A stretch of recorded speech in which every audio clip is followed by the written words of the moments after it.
Hi అండి, good evening all of you. Welcome to healthy diets zone channel.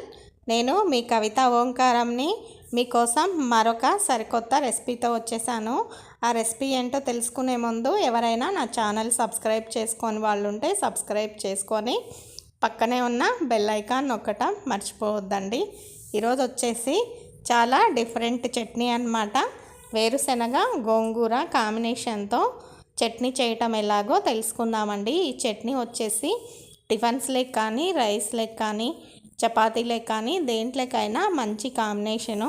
వేడివేడి అన్నంలో నెయ్యి వేసుకొని ఈ చట్నీ కలుపుకొని తినొచ్చు. అలాగే రాగి సంగటితో కూడా తినొచ్చు అన్నమాట. చాలా బాగుంటుంది. మరి ఇంకెందుకు ఆలస్యం, మనం నేరుగా వీడియోలోకి వెళ్ళిపోదాం. దీనికోసం ముందుగా ఒక బాణలు పెట్టి 1 కప్పు వేరుశెనగ పప్పును వేయించుకోవాలన్నమాట. ఇవి బాగా వేగే వరకు సన్నటి మంట మీద వేయించుకోవాలి.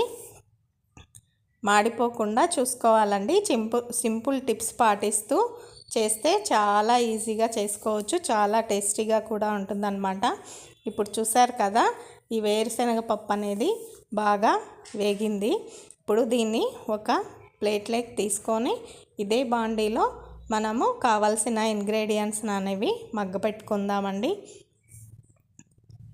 ఇప్పుడు ఈ బాణలిలో కొంచెము నూనె యాడ్ చేసుకొని కొంచెం ఎక్కువ ఆయిల్ యాడ్ చేసుకోండి. టేస్ట్ బాగుంటుందన్నమాట. ఇందులో జీలకర్ర అలాగే పచ్చిమిర్చి గోంగూర యాడ్ చేసుకోవాలన్నమాట.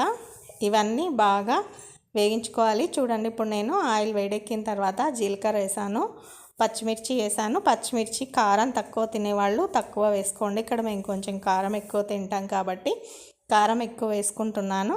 కారం ఎక్కువ వేస్తేనే టేస్ట్గా ఉంటుందన్నమాట. చూడండి, బాగా తుంచి కడిగి పెట్టుకున్న గోంగూరని యాడ్ చేసుకుంటున్నాను. దీన్ని మూత పెట్టి ఇలా బాగా మగ్గించుకోవాలన్నమాట. ఇది పూర్తిగా మగ్గిపోయింది.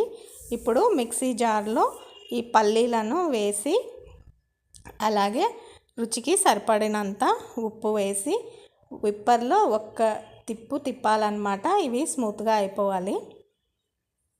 కచ్చాపచ్చాగా కావాలి టేస్ట్, రోట్లో దంచుకునింది అనుకున్న వాళ్ళు అలాగే చేసుకోండి. అది మీ ఇష్టం అన్నమాట.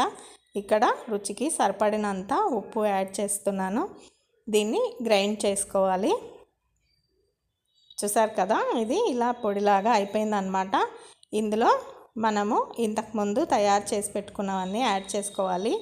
వెల్లుల్లి రెబ్బలు, సన్నగా తరిగిన ఉల్లిపాయ, అలాగే మనం ఇంతకుముందు వాడ్చి పెట్టుకున్న గోంగూర పచ్చిమిర్చి ఉంది కదా, అది కూడా దీనికి యాడ్ చేసుకోవాలన్నమాట.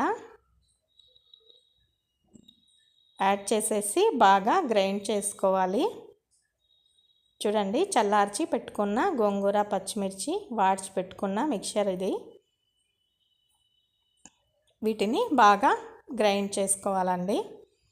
అంతే అండి, ఎంతో టేస్టీ అండ్ హెల్దీ అయిన గోంగూర పల్లీ చట్నీ రెడీ అయిపోయింది. మరి ఇంకెందుకు ఆలస్యం, మీరు కూడా ట్రై చేసి ఎలా ఉందో కామెంట్ బాక్స్లో పోస్ట్ చేయడం మర్చిపోవద్దు.